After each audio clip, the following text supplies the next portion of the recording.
तरह से हमने जब अफ़गानिस्तान के मामले के ऊपर जो पाकिस्तान का एक आलमी किरदार है उसको कितना सराहा गया और हमारा नुक्ता नज़र बिल्कुल दुरुस्त निकला।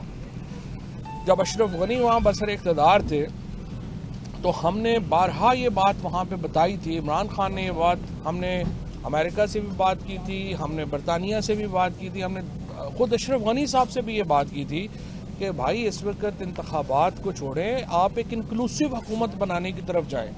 और अशरफ गनी को हमने बावर कराया था अफ़गानिस्तान को कि अगर इन्होंने अपनी सूरत हाल ठीक नहीं की तो ये ज़्यादा देर नहीं चल सकेंगे, और वही हुआ जो हमने कहा था। अब उसके बाद की जो सूरत हाल है उसमें हम ये कह रहे हैं कि फ़िलहाल आप हुकूमत को छोड़ दें, अफ़गानिस्तान के लोगों की फ़िक्र करें। वहाँ पे इस वक्त जो बहरान है, ग़ज़ाई बहरान है, उस वक्त एक मुआशी बहरान है, उसको सहारा देने की ज़रूरत है। ये जो इस वक्त रशिया में और यूक्रेन में जो टेंशन है उसमें कल जैसे वज़ीर-ए-आज़म साहब ने ये बात कही, एक तो देखिए कि तेल की कीमतें $100 अब बैरल पे चली गई हैं, जिससे पूरी दुनिया मुतासर हो रही है। ख़ुद पाकिस्तान में आपने देखा है कि किस तरह का ये बहरान है। लेकिन इसका जो दूसरा पहलू है वो ये है कि 40% से ज़्यादा दुनिया की जो गंदम है वो रशिया और यूक्रेन में पैदा होती है, और अगर ये बहरान बढ़ता है तो इसका मतलब ये होगा कि ग़ज़ाई बहरान भी दुनिया में जन्म ले सकता है। लिहाजा इसको काफ़ी जो है वो हमें देखने की ज़रूरत है और एहतियात से कदम उठाने की ज़रूरत है, और हम इंशाअल्लाह ताला यही एहतियात जो है वो मलहूज़ रखेंगे। और ये आपने जिस तरह से वज़ीर-ए-आज़म साहब ने कल कहा कि हमारा एक मकसद यही है कि हम एक मुतवाज़न ख़ारजा पॉलिसी जो है वो लेके चल सकें। इससे पहले चाइना का जो दौरा हुआ वज़ीर-ए-आज़म का, उसमें जिस किस्म की चाइनीज़ प्रेसिडेंट ने रिसेप्शन दी और प्राइम मिनिस्टर ने वहाँ पे वो, और CPEC के ऊपर जो उसके असरात आए हैं वो अब आहिस्ता आहिस्ता सामने आना शुरू हो गए हैं, और उस पर आपको अंदाज़ा हो रहा है कि कितना बड़ा एक कदम था जो वज़ीर-ए-आज़म ने उठाया।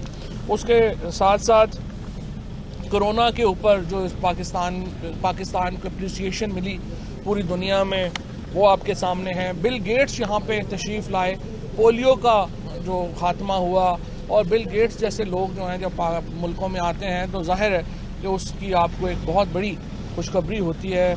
इस तरह की इन्वेस्टमेंट्स आ रही होती हैं, वो भी आपके सामने जो हैं वो इसमें जो हैं वो आई हैं। इस सारी सूरत हाल में CEC ने वज़ीर-ए-आज़म और जो हुकूमत है उसके ऊपर मुकम्मल एतमाद का इजहार किया, और इस बात के ऊपर हदिया तबरीक पेश किया जिस तरीके से पाकिस्तान की ख़ारजा पॉलिसी जो है उसको चलाया जा रहा है।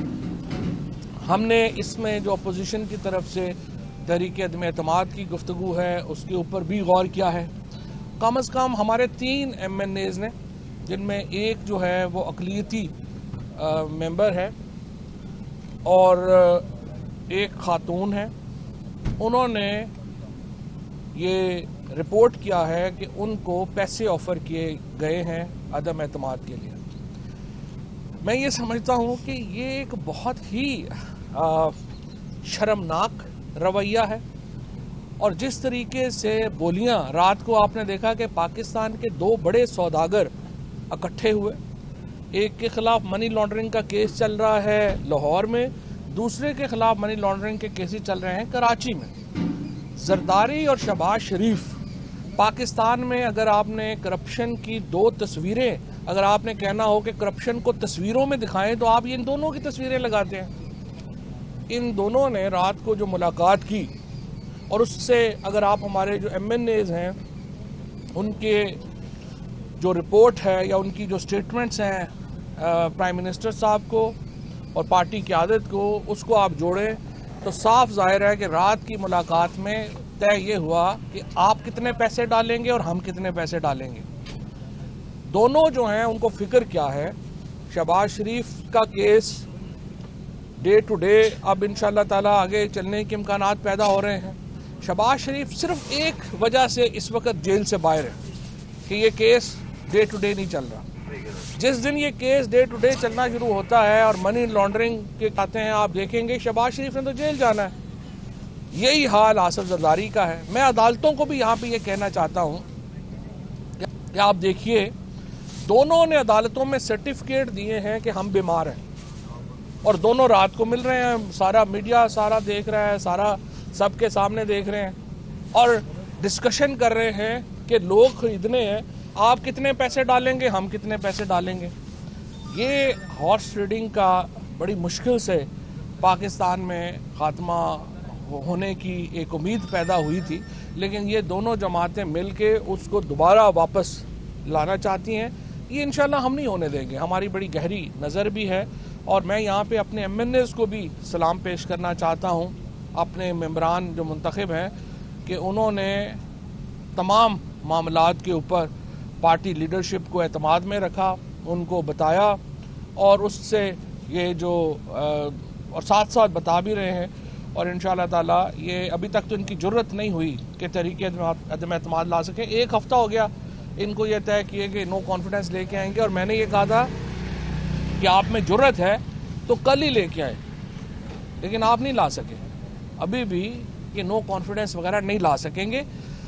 और मेरा इनको चैलेंज है कि वो अगले 24 घंटों में लेके आएँ, तो उनको लग पड़ेगा कि इनके साथ होती क्या है।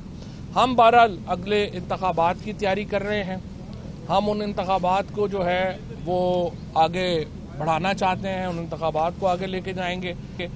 आज हमारा पार्लिमानी बोर्ड जो पंजाब का है उसका इजलास है, और डिस्ट्रिक्ट मेयर्स का जो पहला मरहला है उसके उम्मीदवारों की जो एप्लीकेशंस हैं वो तलब की जा रही हैं, और उसके उनको आगे हम बढ़ा रहे हैं। वो भी फ़ारूक आपको डिटेल जो है उसके ऊपर भी बात जो है वो कर लेंगे। एक इंतहाई इस वक्त हुकूमत जो है वो दुरुस्त सिमत में जा रही है। हमारी तमाम तर मुश्किलात के बावजूद हमारी मईशत जो है वो सही पैराए में आगे बढ़ रही है, और पैकेजेस हम इंशाल्लाह अगले हफ्ते ला रहे हैं जिससे और आवाम को रिलीफ देंगे। पाकिस्तान में एक तवील अरसे के बाद जो OIC होने जा रही है, इस्लामी वज़राए ख़ारजा की कॉन्फ्रेंस इंशाल्लाह होने जा रही है, और उसके लिए तैयारियां जो हैं वो अरूज के ऊपर हैं। और आज का जो दौरा है वज़ीर-ए-आज़म का, ये बहुत अहमियत का हामिल होगा, और इंशाल्लाह आपको यहाँ से भी पता चलेगा कि पाकिस्तान की अहमियत में बेपनाह इजाफा हो रहा है। और मैं फ़ारूक साहब आपसे दरख्वास्त करूँगा कि पार्लिमानी बोर्ड पर बात करें। बिस्मिल्लाहिर्रहमानिर्रहीम। आज जैसा कि मिनिस्टर साहब ने आपको कहा कि हमारा जो बाकायदा तौर के ऊपर पार्लिमानी बोर्ड्स भी जो है वो कायम कर दिए गए हैं, और ख़ास तौर के ऊपर आइंदा जो पंजाब के अंदर हम वज़ीर-ए-आज़म साहब की हमेशा एक कमिटमेंट रही है कि लोकल गवर्नमेंट का निज़ाम जो है वो कायम होना चाहिए, और गवर्नेंस जो है वो थ्रू लोकल गवर्नमेंट्स के ज़रिए होनी चाहिए। उसकी तरफ हम बढ़ रहे हैं। खैबर पख्तूनख्वा के अंदर पहला मरहला मुकम्मल हो चुका है, दूसरे मरहले की वहाँ भी जो है वो तैयारियाँ जारी हैं। लेकिन ख़ास तौर के ऊपर पंजाब के हवाले से आज पार्लिमानी बोर्ड की मीटिंग है, जिसके अंदर जो हमारे मुतवक्को उम्मीदवारान हो सकते हैं और उनसे जिस तरह दरख्वास्तों का बताया गया, दरख्वास्तें तलब करने का मामला है। और आपके इल्म में है कि पहले भी हमने ये एक जुर्रतमंदाना इकदाम लिया, हमने डायरेक्ट इंतखाबात जो है वो खैबर पख्तूनख्वा के अंदर भी करवाए, और एक मजबूत लोकल बॉडीज़ का एक बाख्तियार निज़ाम जो है वो हम लेकर आए हैं। और जो आइनी रिक्वायरमेंट है आइन का 140A है, उसको हम इंशाल्लाह पंजाब के अंदर भी पूरा करने जा रहे हैं। और जो हमारे वहाँ पर उम्मीदवारान हैं उनकी जो काबिलियत है, अहलियत है, उसको परख के हम इंशाल्लाह अपने जो उम्मीदवारान हैं उनको फॉलो करेंगे। और इसी तरीके से जो हमारी डिस्ट्रिक्ट की, जो हमारी तहसीलों की सतह के ऊपर जो हमारी ऑर्गेनाइजेशंस हैं, उन तंजीमों का भी व्यू जो है वो उसके अंदर शामिल किया जाएगा। उन तंजीम साजी को भी हम बड़ी तेज़ी के साथ मुकम्मल कर रहे हैं।